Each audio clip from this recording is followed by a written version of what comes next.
Hola, bienvenidas y bienvenidos a Complejamente. En el programa de hoy conversaremos sobre sexualidad. ¿Qué es una sexualidad saludable? La Organización Mundial de la Salud lo define como lo siguiente: como un bienestar físico, mental y social que requiere de un enfoque positivo y respetuoso, así como también del derecho de tener experiencias placenteras, seguras y libres de toda discriminación y violencia. ¿Esta definición la podemos cumplir en pandemia? ¿Cómo nosotros logramos educar para una sexualidad saludable? Antes de adentrarnos a este tema, los invito a ver el siguiente video. La sexualidad de los seres humanos engloba una serie de condiciones culturales, sociales, fisiológicas y afectivas. Todos estos factores se relacionan con el sexo, con el género y la identidad, pero muy pocas veces nos preguntamos si nuestra vida sexual es saludable.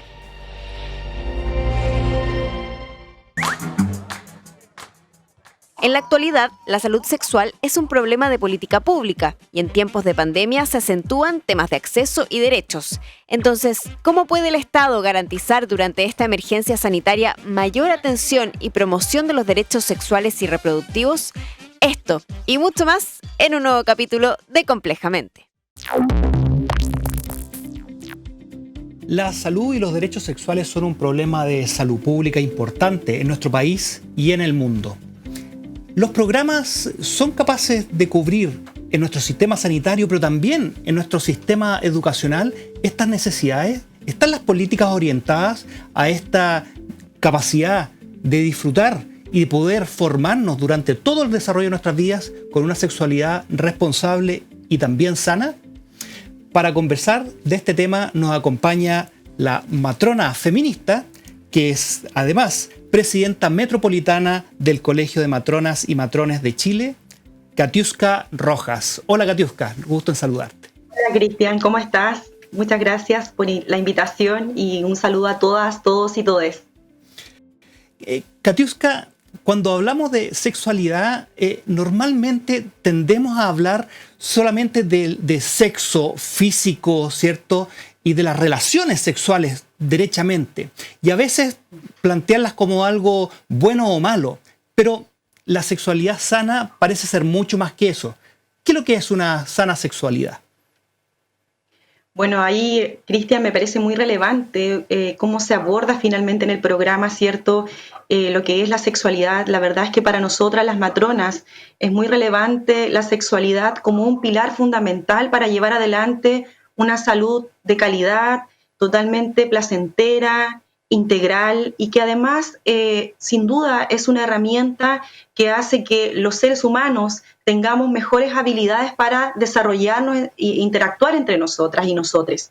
La verdad es que hemos visto la falta que hace durante este último periodo, ¿cierto? Y desde siempre, en realidad, una educación sexual integral desde la primera infancia que permita entregarnos las herramientas necesarias para desarrollarnos como mejores personas, no solamente en términos de sexoafectividad, que por supuesto que es relevante, sino que también para poder desarrollarnos en el cotidiano como mejores personas en las relaciones interpersonales, mejorar la comunicación.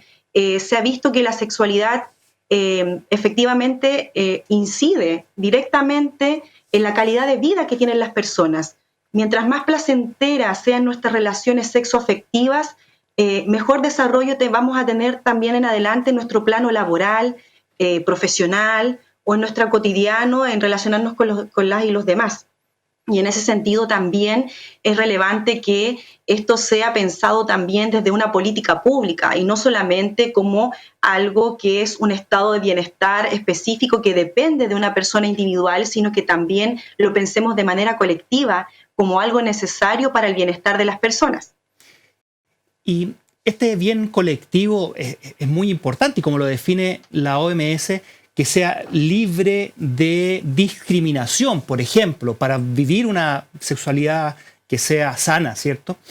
¿Cómo estamos enfocando esa diversidad y evitar esa discriminación, dado que existen muchos tipos de personas, muchos tipos de familia y por lo ende muchos tipos de relaciones afectivas? Sí, la verdad es que hemos visto en este último periodo también una cantidad de discriminación tremenda gracias a que ha ido avanzando, ¿cierto?, a nivel de Latinoamérica y en el mundo, un fuerte movimiento contra la homofobia y la transfobia, lo que ha llegado finalmente a Chile a situarse, ¿cierto?, desde distintas organizaciones, desde las diversidades y también desde las organizaciones feministas, a poder poner en el centro del debate finalmente la importancia que tiene hoy día el vivir sin discriminación y sin violencia a las distintas tendencias sexuales. Hoy día, para nosotras incluso como matronas, nos ha atravesado enormemente este cambio de paradigma en donde fuimos formadas desde la heteronormalidad, en donde los hombres se relacionan con las mujeres o las mujeres con los hombres, ¿cierto? Pero no efectivamente ver dentro de eso la diversidad de las relaciones sexuales.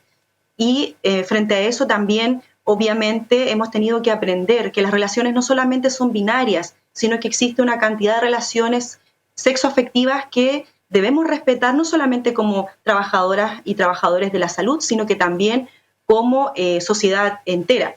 Y en ese sentido también hemos visto que a partir de estos espacios de reconocimiento de las diversidades sexuales también es relevante ver cómo desde las especialistas en salud sexual y reproductiva también enfocamos una atención, ¿cierto?, con mirada de igualdad y equidad de género.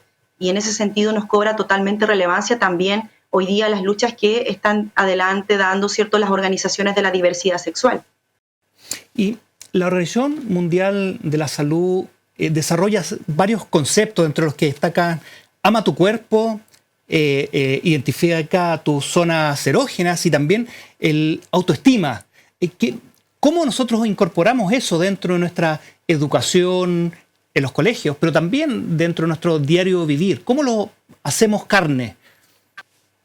Sí, mira, ahí para nosotras es relevante pensar como sociedad también el que la educación sexual integral para tener una vida placentera no solamente se da desde los espacios sanitarios, sino que es relevante también que sea con la ayuda de todos, que finalmente sea de una manera integral en los colegios, en las universidades, en los espacios laborales, que finalmente toda la sociedad se haga parte de una educación sexual integral, de manera que nos enseñen y a las nuevas generaciones se les enseñe también que hoy día no solamente existen las hormonas femeninas, que son estrógeno y progesterona, y que existen las hormonas masculinas, que son la testosterona, sino que también existen otro tipo de hormonas como lo es la oxitocina, que es la hormona que genera placer, que es la hormona que está vinculada al orgasmo, que finalmente no solamente la oxitocina se libera durante el proceso reproductivo de las mujeres cuando tienen un parto, sino que también es una hormona vinculada al placer.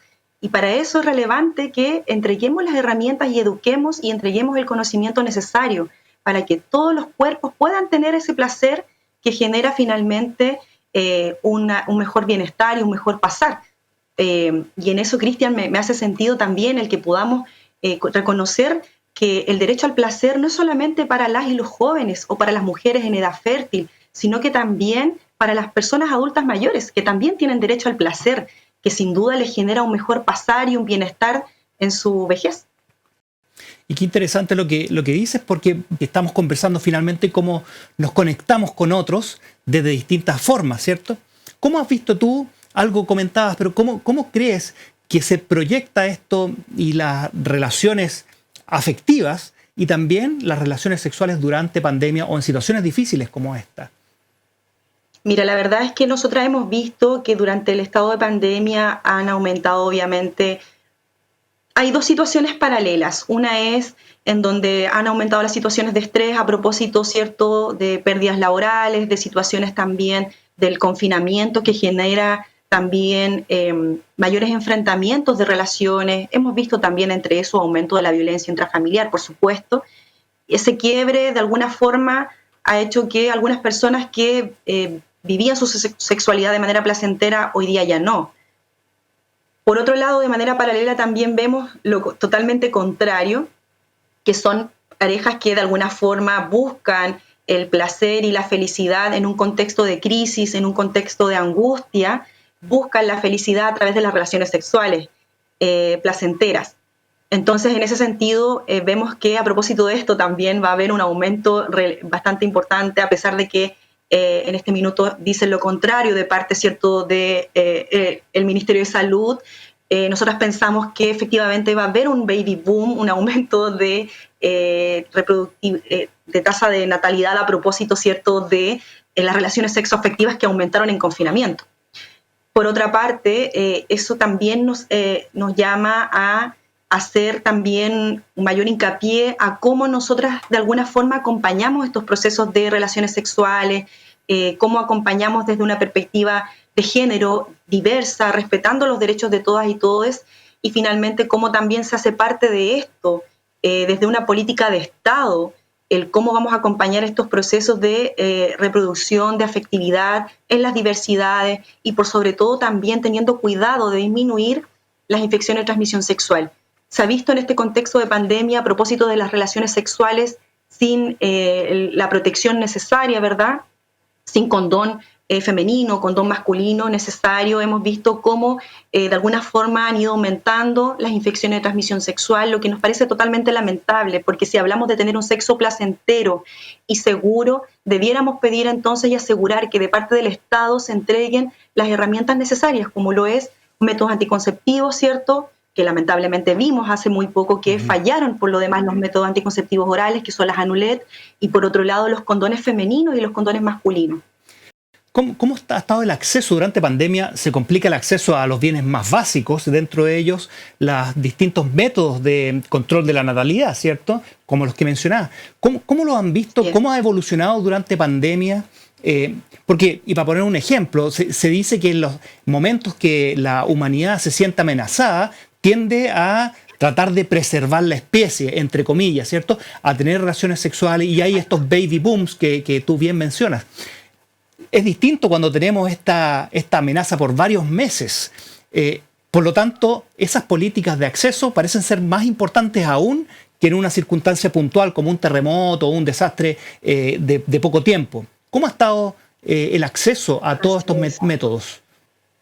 Mira, Cristian, y a propósito de esa pregunta, a mí me parece interesante, por ejemplo, compararnos en algún minuto cuando veíamos en televisión que en otros países, cuando se daba cuenta diaria respecto del COVID y los casos ciertos positivos, veíamos en otros países de Latinoamérica como Argentina, en donde diariamente se entregaba al Estado, ¿cierto?, de infecciones de transmisión sexual, se entregaba el estado de acceso a los métodos anticonceptivos. Desde una perspectiva de género, el Ministerio de Salud de Argentina entregaba cuenta también de cómo esto estaba afectando la salud sexual y reproductiva de las mujeres, porque finalmente acá vivimos también una pandemia las mujeres en nuestra salud sexual y reproductiva que fue totalmente violenta.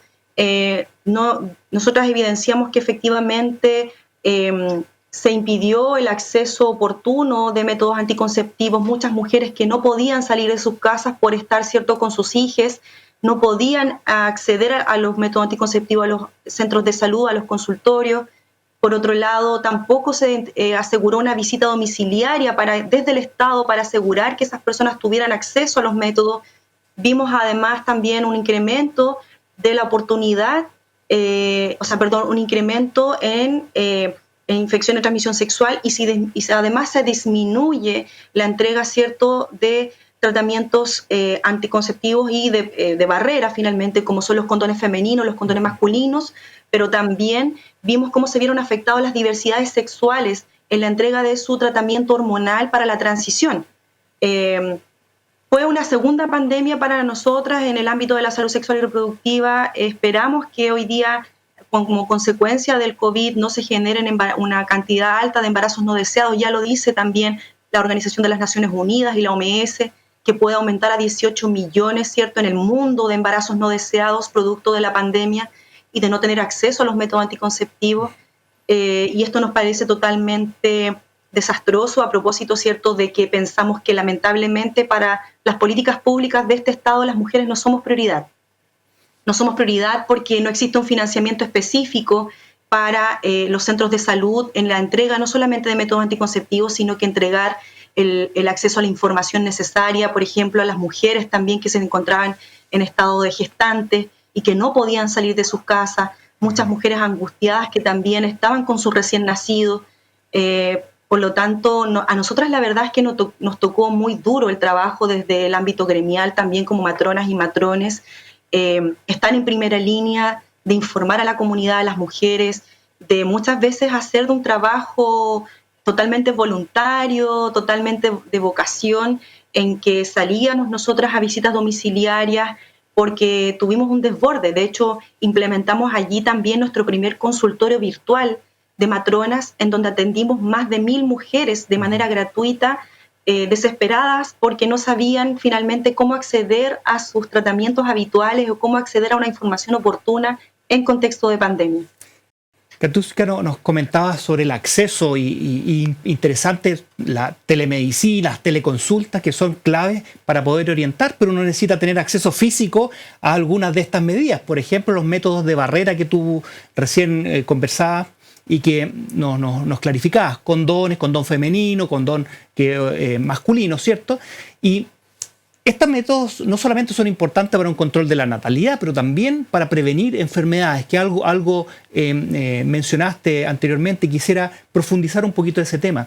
¿Cuáles son los grandes riesgos y sobre todo cuando tenemos personas, parejas, que han estado separadas por esto de las cuarentenas, que a veces no viven bajo el mismo techo, después se juntan, o estas reuniones sociales después de mucho tiempo y a veces con fiestas? ¿Qué crees tú que... ¿Cómo podemos solucionar y comunicar de manera efectiva la protección con este tipo de barreras, ¿cierto?, de métodos de protección u otros que nos puedes tú iluminar? Sí, mira, a propósito de eso, la verdad es que nos fuimos muy solicitadas en contexto pandemia a propósito de estos encuentros casuales que efectivamente la gente buscaba como una manera de poder tener un estado placentero o en medio de esta angustia, al final buscar un mecanismo que les permitiera tener un estado de felicidad. Y la verdad es que ahí nos encontramos con muchas solicitudes también para la pastilla del día después, a propósito de tener relaciones sexuales sin protección. Dentro de eso también nos pasa mucho que estamos desde la mirada también de las matronas feministas entregando el consejo de poder entregar métodos anticonceptivos de barrera, no solamente para las relaciones heteronormadas, sino que también para las diversidades sexuales. De hecho, en los centros de salud hoy día no se entregan los métodos de barrera para relaciones lésbicas, que son las barreras de látex. Tampoco se entrega el condón para vagina, digámoslo así, porque es condón para pene, condón para vagina, porque además tenemos personas trans masculinas que ocupan condones para vagina y no son femeninas, sino que son transmasculinas. Entonces, obviamente, desde una perspectiva de género, poder entregar métodos anticonceptivos de barrera para toda la diversidad que tenemos hoy no ha sido la prioridad de los centros de salud ni por lo tanto del Estado. Nos preocupa enormemente porque esto no ha parado. Esta situación de tener relaciones sexuales esporádicas, de incluso más allá de estar en contexto confinamiento, COVID, la gente igual tiene relaciones sexuales y de alguna forma esto es algo que de parte del Estado aún no existe una respuesta, aún no existe una acción que pueda de alguna forma impedir la propagación de las infecciones de transmisión sexual. O sea, hace muy poco, el año pasado, antepasado, veíamos que somos uno de los casi liderando las tasas de VIH-Sida en el mundo. Hoy día, cierto, las gonorreas y por lo tanto también una serie de infecciones de transmisión sexual que existen en nuestro país y que no estamos teniendo atajo a tiempo. Entonces, me parece preocupante también que no sea una prioridad de Estado hoy día en nuestro país. ¿Y cuáles son las consecuencias de estos aumentos? Ya lo sabemos del aumento de los contagios en VIH más rápido que cualquier otro país del mundo, prácticamente en Chile el año pasado. Y en este contexto pandemia o post-pandemia, ¿qué es lo que esperan ustedes y qué es lo que han visto respecto a las enfermedades de transmisión sexual? Mira, la verdad es que yo creo que todas nosotras, así como sociedad, vemos que el escenario lamentablemente no es muy positivo, pero sí, de alguna manera pensamos que más que hoy día el Estado, que ha sido bastante pasivo con todo esto, esperamos que sí al menos las organizaciones que están empujando de alguna forma para que esto mejore, han sido principalmente las que hemos estado preocupadas de que se den procesos de fiscalización Hace muy poco también nosotras como matronas metropolitanas, en conjunto con organizaciones feministas, ingresamos una carta al Ministerio de Salud y también durante el día, pues esto también es una premisa, durante el día de hoy ingresamos también una denuncia ante la Contraloría General de la República para que se fiscalice precisamente en el acceso y en la garantía en los derechos, en la garantía en el ámbito de la salud sexual y reproductiva de todas y todes, y además obviamente eso es una forma de presionar, porque esperamos que de aquí en adelante también exista una preocupación real de parte de las autoridades. Lo que vemos de aquí en adelante es que van a haber un aumento de infecciones de transmisión sexual, va a haber un aumento de las tasas de natalidad, va a haber un aumento también de embarazos no deseados. Y obviamente eso va a ser parte en el debate constituyente también de lo importante que es garantizar los derechos sexuales y reproductivos de todas, de todos y todes, y dentro de eso también va a ser un tema finalmente, aunque les guste a algunos o no, el derecho, ¿cierto?, al aborto. Hoy día tenemos un aborto bajo las 3 causales y lo más probable es que ahora exista la causal en caso, ¿cierto?, de fallo de métodos anticonceptivos, o sea, una 4ª causal. Entonces, ¿qué es lo que va a estar garantizado constitucionalmente? También es lo que de alguna forma nos genera esperanzas desde la postura como matronas también y desde los trabajadores y trabajadoras de la salud en que esto pueda mejorar. Y quizás también pensar en métodos que son más modernos respecto a la prevención de enfermedades. Como específicamente el ejemplo está del PrEP, esta prevención preexposición, que es un medicamento que toman las personas de alto riesgo de contagio de VIH o las parejas que son discordantes serológicamente, una persona que tiene VIH positivo y su pareja que no lo tiene. ¿Cómo estamos nosotros en Chile? Hace un tiempo se trató de incorporar eso dentro de los programas. ¿Cómo estamos en el acceso de estos métodos innovadores y nuevos para prevención de enfermedades transmisibles por la vía sexual? Sí, mira, ahí efectivamente nosotros como país tenemos mucho capital para precisamente investigar, hacer también nuestros propios tratamientos, nuestros propios medicamentos. Hemos visto cómo Chile, sin ir más lejos, ¿cierto?, con la vacuna estamos realmente importando y gastando millones y millones en importar tratamientos. Cuando hace poco veíamos que, por ejemplo, en la Universidad Austral de Valdivia, por lo demás mi alma mater, la Universidad Austral de Valdivia, estaba investigando respecto a poder encontrar el tratamiento de las vacunas. Con ese ejemplo, yo me quiero situar que a propósito de eso, Chile también tiene las herramientas necesarias para prevenir muchas veces enfermedades infectocontagiosas. En este caso, teníamos, ¿cierto?, con ahí el PrEP, una estrategia muy certera que de alguna forma nos iba a ayudar a prevenir infecciones lamentables, ¿cierto?, y que aumenten las tasas de VIH-Sida. Y lamentablemente tampoco ha sido una política pública que esté reforzada de parte hoy día del Estado. Hemos visto, sin ir más lejos, que las organizaciones de las diversidades, los VIH positivos, los seropositivos, ¿cierto?, han estado empujando para que esto sea una prioridad. Y no solamente pensemos en el tratamiento, llegar tarde, ¿cierto?, cuando la persona ya tiene el virus, sino que poder prevenirlo, no solamente con el uso del condón para pene o el condón para vagina, sino que también con el PrEP. Y lamentablemente pienso que eso tiene mucho que ver con que muchas veces nuestro país no hace caso a quienes hoy día se están dedicando a la investigación, desde la medicina, al uso de la tecnología. Y ahí es donde se da después este problema de la fuga de cerebros, porque la gente que hoy día no es escuchada en nuestro país, lamentablemente después se va a otro país y tenemos que estar importando desde otros países la cura. Katiuska, desde la perspectiva un poquito más global y lo que hemos conversado nosotros hoy día, ¿cuál es tu opinión respecto a la ley de sexual integral, de educación sexual integral? ¿Y cuál es la posición también del Colegio de Matronas?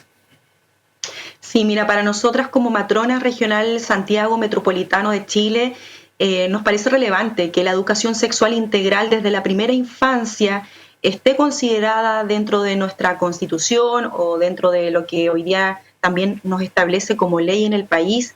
Es lamentable que no se haya aprobado, ¿cierto?, el proyecto de ley que fue ingresado en la Cámara pero esperamos que esto avance en algún minuto y que sea parte de la discusión de un proceso constituyente, porque entendemos que además, teniendo una educación sexual integral desde la primera infancia, nos entrega las herramientas necesarias para desarrollarnos y desenvolvernos de mejor manera, que no tengamos hoy día niñas, niños y niñas transitando, ¿cierto?, por procesos de salud mental, con tremendas tasas de suicidio, con depresión, con estrés, producto de no poder expresar su sexualidad de manera plena y placentera. Y para eso también es relevante que las y los profesionales y trabajadores en general de la salud entendamos que finalmente tener una educación sexual integral no solamente es trabajo de los que trabajamos en salud, valga la redundancia, no solamente es responsabilidad de los que trabajamos en salud, sino que también es un trabajo de todas, todos y todos, con el profesorado, con los trabajadores, o sea, que estén todas las partes involucradas. Y quizás también no solamente partiendo sí de los niños, pero esto es una educación para toda la vida, porque la sexualidad, como bien decías tú hace un rato, también está en la segunda, tercera y en la cuarta edad de la vida. Katiuska, te queremos agradecer la conversación de hoy, ha sido muy interesante y un placer tenerte con nosotros. Gracias a ti, Cristian, y perdón, para cerrar solamente, importante mencionar lo que dices tú, que esto es algo colectivo y que por lo tanto no podemos dejar que la salud sexual o la educación sexual esté solamente en el ámbito privado, en las familias, porque eso es una tremenda responsabilidad, sino que la educación sexual tiene que ser una política de Estado. Gracias por la invitación y un saludo a todas y todos los que nos estuvieron viendo hoy día. Hasta pronto, Katiuska. Muchas gracias por esta gran conversación. Y nosotros seguiremos conversando de sexualidad sana desde la perspectiva de la salud mental. Ya volvemos.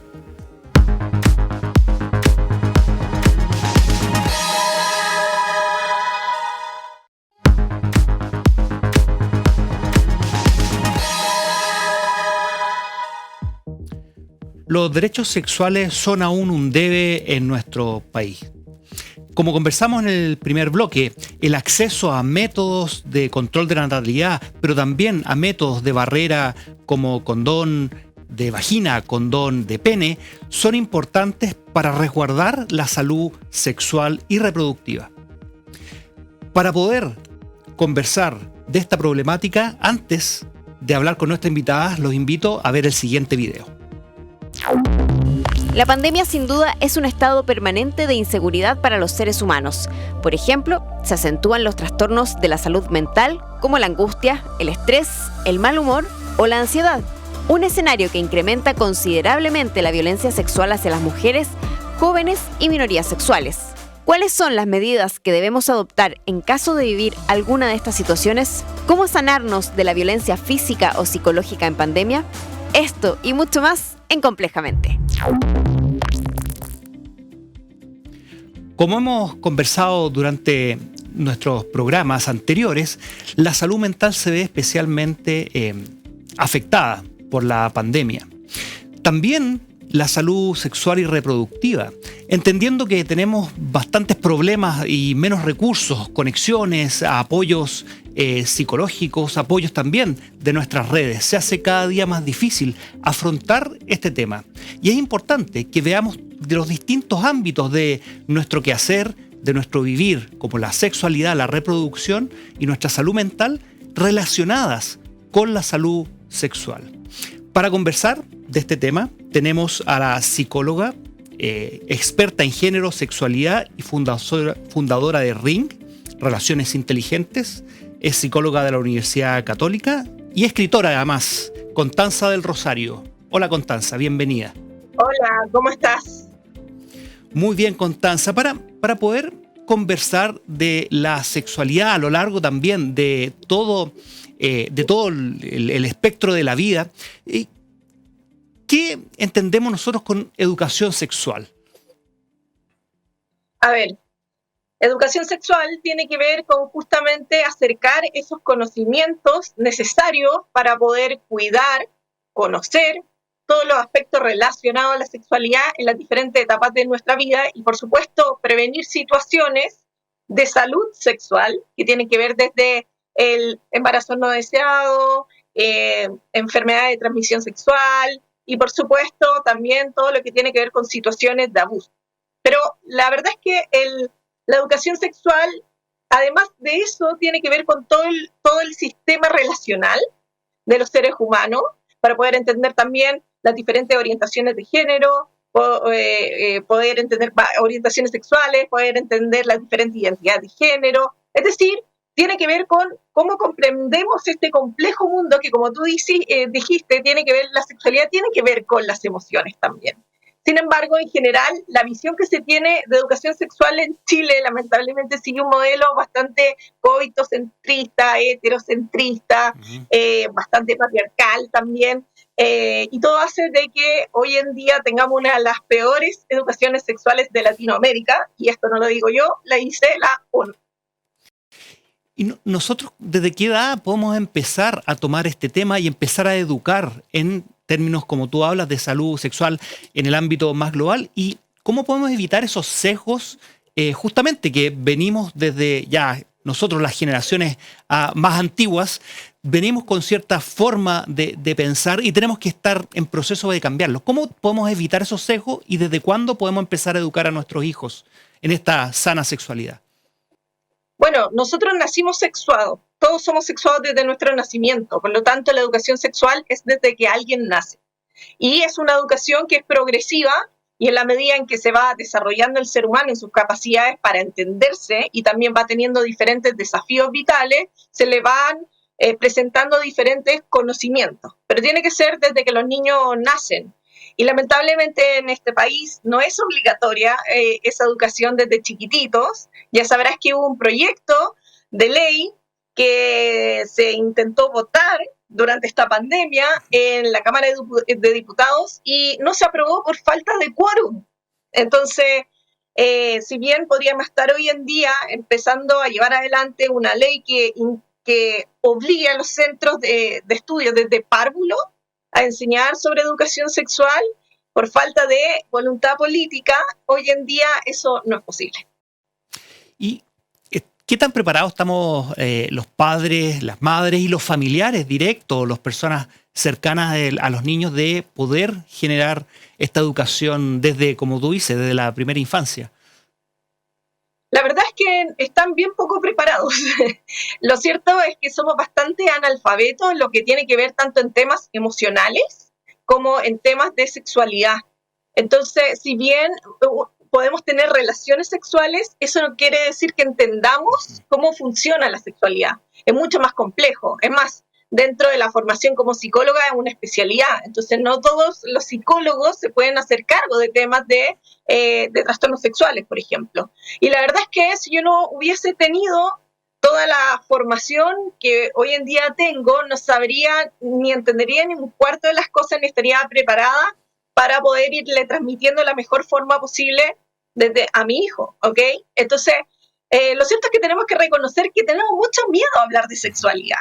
Y ese es el gran tema también de por qué no se votó esta ley, porque al final las ideologías, principalmente religiosas, todavía tienen un fuerte peso en este país, donde se cree que hablar de sexualidad es empujar a los niños hacia la sexualidad, cuando la verdad es que está probado que educar en sexualidad previene muchas situaciones de inicio precoz de la sexualidad. Pero, nuevamente, no está el conocimiento científico, no están escuchando ese conocimiento científico a la hora de generar leyes, ni tampoco a la hora de generar currículum educativo, que la verdad es que yo los leo y digo, nuevamente, creemos que sexualidad, y me van a perdonar por las palabras, es pene, vulva, coito, y nuevamente embarazos, y la verdad es que es tanto más complejo. Tiene que ver con las sensaciones, con los cuerpos, con las relaciones, con las identidades, con las orientaciones, con un sistema cultural, con todo un sistema de género. Entonces, es pobrecito el modelo que tenemos hoy en día. Y en esos términos, probablemente, claro, este tabú sobre justamente la genitalidad relacionada a la sexualidad hace más difícil esta conexión o esta educación. Y en ese sentido, ¿cuáles son los errores más frecuentes que hacemos y los adultos cuando tratamos de enfrentar esto y tratamos de educar y avanzar con los niños y a veces con los no tan niños en la educación sexual? El primero es que en general evitan hablar. Es decir, si no me están preguntando, yo no estoy poniendo el tema. O incluso si veo que está la ocasión para hablar de este tema, mejor lo niego y no toco el tema. Entonces, lo primero está en evitar el tema. O lo segundo es creer que tengo que hablar de sexualidad cuando ya están en la edad donde pueden ocurrir cosas. Y lo cierto es que hay que tener una educación desde la prevención. Entonces, nosotros tenemos que irle adelantando a los niños, niñas y niñas lo que va a venir, para que ellos estén con conocimiento de causa sabiendo qué es esto. Hoy en día uno sabe que la gran parte de los niños que sufren abuso sexual no saben lo que están viviendo cuando lo están viviendo. Entonces es súper importante darnos cuenta y mirar las estadísticas, mirar la realidad, que la gran parte de los abusos sexuales ocurren en menores de 10, 12 años. Entonces, si no estamos haciendo prevención de abusos sexuales desde párvulo, ¿cómo vamos a prevenir eso? Entonces, nuevamente, idealizamos el mundo, creemos de que si nos están preguntando porque no le interesa, le dejamos esa labor quizá al colegio, el colegio se lo deja a los padres, y en eso se vuelve este gran enredo. ¿Y qué pasa al final? Que se termina educando a partir de la pornografía, de lo que les cuentan los amigos, del hermano mayor, la hermana mayor, y la verdad es que gente que no tiene la madurez, con modelos que son completamente violentos, y terminan emulando eso, creyendo que esa es la sexualidad, lo que tiene que hacer, la buena sexualidad, etcétera. Entonces, al final vemos lo que pasa hoy en día, porque los adultos hoy en día tampoco lo saben. Sí, a mí en la consulta me llegan un montón de adultos, y la cantidad de mujeres que nunca se han mirado como es su genital es impresionante. Entonces es bastante complejo. ¿Y cuál será la mejor edad o quizás de manera resumida, cuáles son los hitos y a qué edades son clave de ir tocando e ir poniendo sobre la mesa para al menos una conversación con nuestros hijos? Es que, mira, como te digo, desde muy chiquititos, cuando ya nace tu hijo, tu hija, tu hija, tú le vas enseñando las diferentes partes de su cuerpo, ¿ok? Entonces, ya nombrar, y sin como evitar o poner caras con ciertas cosas, es súper importante. Los niños desde muy pequeños se están tocando, se están explorando, entonces, tener una reacción positiva con eso y poder enseñarle en qué situaciones se puede hacer esto y que no.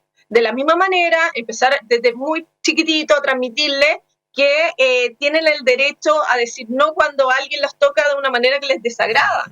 Que es súper importante enseñarle quiénes pueden hacer ciertas labores con su cuerpo y quiénes no. Entonces son pequeñas cositas donde también con otras cosas que no tienen nada que ver con esto, que te digo, es una enseñanza mucho más emocional, que puedan diferenciar a partir de las sensaciones de su cuerpo qué le agrada y qué no le agrada, porque ante el no le agrada, que se le dé el permiso de rechazar. Entonces ahí viene la otra parte, que le demos el permiso a los niños de decir no, que les demos el permiso de ser autónomos. Y entonces vamos progresivamente, después les vamos a tener que ir contando, bueno, que los diferentes cambios que va a tener el cuerpo, las diferentes identidades sexuales que existen, las diferentes orientaciones sexuales, y vamos a ir progresivamente a decirle, bueno, va a llegar un momento donde va a cambiar tu cuerpo, vas a tener ciertos intereses, y así. Entonces le vamos a adelantar lo que viene en la pubertad, después le vamos una vez que vamos llegando a la adolescencia, además de hablarle de estos cambios, le vamos diciendo cómo se van transformando sus emociones. Si los niños desde el jardín dicen, yo tengo una polola, ¿ok? O saben decir, ellos están enamorados, están viendo esas cosas. Entonces tenemos que ir hablando también de las relaciones, del amor, y cómo eso también se va a ir transformando en el camino, poder entender especialmente la adolescencia, qué es el consentimiento. Si uno quiere, por ejemplo, prevenir que se perpetúe el abuso sexual, tienes que hacer una intervención en la pubertad con respecto al consentimiento súper potente, y tienes que hablar también del consumo de drogas y de alcohol en esa etapa, y tienes que hablar de ya estar hablando desde 12 años, cuando empiezan a venir los cambios, que empiezan a interesarme otra persona, hablar de los peligros del romanticismo, hablar de cómo detectar cuando alguien te está abusando psicológicamente. Todas esas cosas deberían de estar. Entonces, como te digo, son un montón de pequeños detallitos que tiene un sistema que es de menos a más, donde vamos tocando diferentes situaciones que se van a encontrar en la edad y así. Y, Constanza, comentaste un poco al principio respecto a la ley, ¿cierto?, de educación sexual, y que había cierta negativa y que de hecho no hubo quórum para poder promulgarla y discutirla, ¿cierto?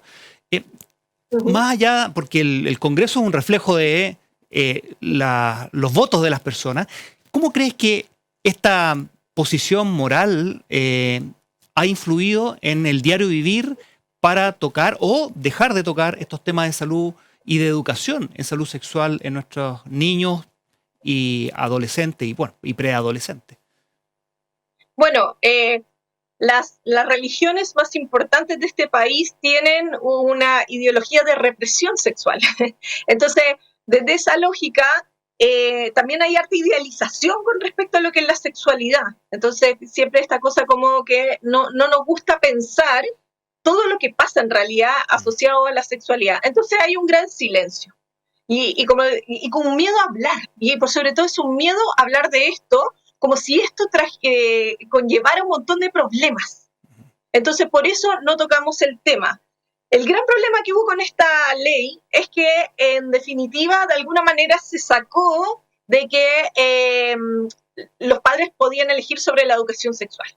Y lo cierto es que eso igual estaba en esa ley, pero es el como gran bastón de lucha, que es como nadie me tiene por qué obligar a hablar de estos temas con mis hijos si yo no quiero decir que la homosexualidad está bien, temas por el estilo, pero la verdad es que eso estaba. Entonces hay una negativa que es súper desde principio, que tienen algunos partidos políticos teñidos de esta ideología.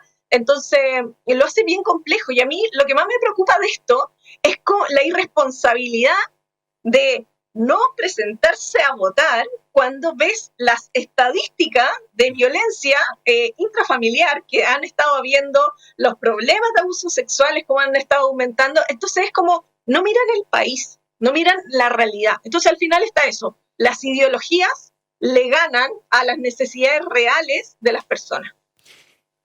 Y si tenemos una generación que no ha sido bien educada en términos de su salud y bienestar sexual, ¿qué nos espera para ellos como adultos? ¿Qué podemos esperar y qué problemas pueden conllevar a futuro? Bueno, un montón de trastornos sexuales. En Chile hay muchas mujeres con problemas sexuales, muchos hombres también. No se habla del tema, pero la verdad es que la gran mayoría de las mujeres pueden tener dificultades para alcanzar un orgasmo durante muchos años desde que partió su vida sexual. Muchas veces en la adolescencia o la juventud nunca alcanzan un orgasmo. Se tienen que llevar mucho tiempo autoconociéndose para alcanzar un orgasmo. Nos encontramos también con muchas mujeres que han normalizado sentir dolor en las relaciones sexuales, que mujeres que no pueden ser penetradas y están 5 o 6 años en esa condición antes de acudir a un especialista. Y de la misma manera, la cantidad de eyaculadores precoces, de las disfunciones eréctiles que existen. Entonces, hay un sufrimiento personal. Hay un sufrimiento personal de muchas personas donde no se pueden ver realizadas en un área que desde los medios de comunicación se dicen que es súper importante, ¿ya? Entonces, esta gran como dualidad que tenemos en el país, que en los medios de comunicación se habla algo y a nivel de gobierno es como que seguimos como atrás. Entonces, hay una parte de eso que tiene que ver con el bienestar personal, pero también por otra parte tiene que ver con lo relacional. Y esto es lo que a mí no me cae en la cabeza, porque estos partidos que son más tradicionales, como abogan mucho por la familia. Y yo digo, no es la realidad que hoy en día la gente no se va a quedar junto a un otro si no es feliz junto a ese otro. Entonces, estamos hablando de que tiene muchas consecuencias, desde la felicidad personal, la felicidad compartida, el crear un sistema familiar, y bueno, y todas las otras consecuencias que sabemos que existen y que tienen que ver con la cantidad de abusos o el contagio de enfermedades de transmisión sexual, infecciones de transmisión sexual se dice hoy en día, que por ejemplo había aumentado en un 200% el contagio de gonorrea en jóvenes para el 2018 y en un 96% el VIH. Y todos tienen claro para qué sirve un preservativo. Entonces, hay algo que está mal hecho en este diseño de la educación sexual. Constanza, algo comentaste respecto a los problemas más frecuentes. Si nos podrías dar el panorama, ¿cuáles son los problemas que más ves tú o se ven en este ámbito de la salud sexual, los trastornos más frecuentes en hombres y en mujeres? Bueno, como te decía, en las mujeres jóvenes es muy común el dolor al tener relaciones sexuales o la dificultad para alcanzar un orgasmo. Y lo que uno ve progresivamente, y es algo que está muy solapado, es que hay muchos problemas de excitación en la mujer. Cuando tienes una cultura que siempre te está diciendo contrólate, ¿ya? Contrólate porque si tú te dejas llevar por tu instinto vas a ser la mala mujer, ¿ok? Entonces después hay una gran dificultad para conectar con la propia sexualidad y eso se convierte después en problemas de deseo, en problemas para alcanzar el orgasmo, se pueden convertir en problemas para alcanzar el dolor. Entonces, una de las cosas que yo más veo en la consulta son mujeres con trastornos de excitación. Y hoy en día, cada vez veo más a hombres que no tienen ganas de tener relaciones sexuales, ¿yeah? No tienen ganas. Y que también de que están teniendo bastantes disfunciones eréctiles. Si bien en los jóvenes es más la eyaculación precoz, cuando ya el hombre está inmerso en el sistema laboral, se tiene que hacer de responsabilidades, el estrés los tiene, en verdad, que emocionalmente castrados. Y desde ese lugar hay muchas mujeres que ahora están empoderadas en su sexualidad, que quieren vivir una sexualidad plena y dicen, no era que los hombres siempre tenían ganas, y la verdad es que no es así. No es así. Claro, es el paradigma y roles de género que se nos dan y que el hombre siempre está listo y dispuesto, y estamos viendo que en situaciones de estrés no necesariamente es así. Y en pandemia, donde todo estos estrés laboral, esta mezcla entre trabajo y colegios y estar en la casa siempre al mismo tiempo, me imagino que trae mayores problemas. ¿Cómo se ha vivido este tema de la salud sexual en pandemia? Es que tenemos que entender que cuando hablamos de problemas de salud mental o hablamos de salud sexual, cosas que están súper cruzadas, si tú estás teniendo un cuadro depresivo, un cuadro ansioso, si estás sometido en estrés, probablemente vas a tener una sintomatología a nivel físico y esa sintomatología puede ser un trastorno sexual. Entonces, mente y cuerpo son uno. Entonces, cuando hablamos de nuevamente este modelo de la sexualidad que creen que es listo, tengo ganas, nos miramos y ahora funcionamos, como todo lo que me está pasando en la vida no es relevante, no es relevante. No, como que ahora sí me voy a transformar y voy a funcionar de una manera. No, no es así.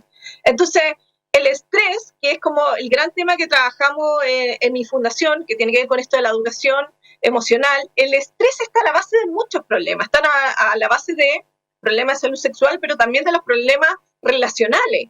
Por eso, una persona que está sometida bajo estrés, además de que se puede enfermar psíquicamente, lo que puede hacer es que tenga malas reacciones con el otro. Entonces, va a empeorar la comunicación, puede ser que me vuelva más impulsivo, desde ese lugar me puedo poner más violento. Entonces, en este encierro, yo me acuerdo que yo posteé el primer día que nos encerraron, dije, estoy preocupada por cuántas mujeres van a morir. Porque en esta situación de encierro, donde puedes estar también con tu agresor, o otros que no es un agresor, pero este encierro puede generar mayor estrés y activa las situaciones de violencia, era algo como súper esperado. Cualquiera que supiera el tema lo sabría. Entonces, lo que está pasando es el maltrato infantil, lo que está pasando es un montón de violencia pareja, lo que está pasando son trastornos sexuales, lo que está pasando es que todavía no vemos el coletazo de los trastornos de salud mental que se vienen, los trastornos de salud mental.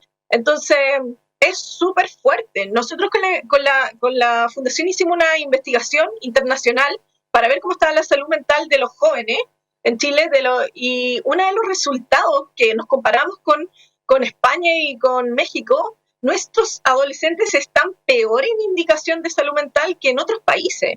Entonces es grave, y eso habla también de un país que no invierte en salud mental, que le tiene miedo a la educación sexual. Así no vamos a llegar a ninguna parte.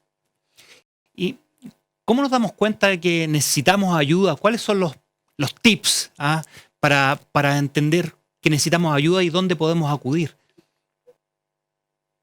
Bueno, para todo lo que tiene que ver con salud más sexual, y si estamos hablando ya más como de trastorno, lo que te digo, a ver, las personas saben, el problema es que normalizan.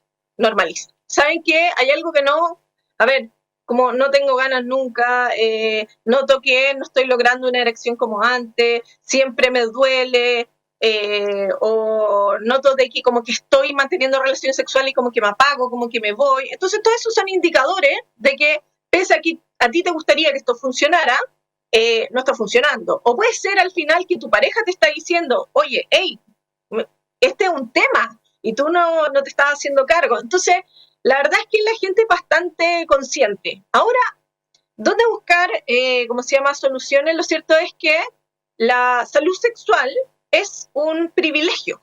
La salud sexual es un privilegio para la gente que puede terminar pagándole a un especialista en salud sexual, que somos pocos y somos caros. Seamos realistas. Entonces, desde ahí mismo es donde nace esta intención de crear la Fundación Relaciones Inteligentes, porque es cómo entregamos estas herramientas mucho antes a todos los chilenos, las chilenas, los chilenos, ¿me entienden o no? Para que desde antes vayan conociéndose y desarrollando las herramientas que necesitan para tener una sexualidad plena.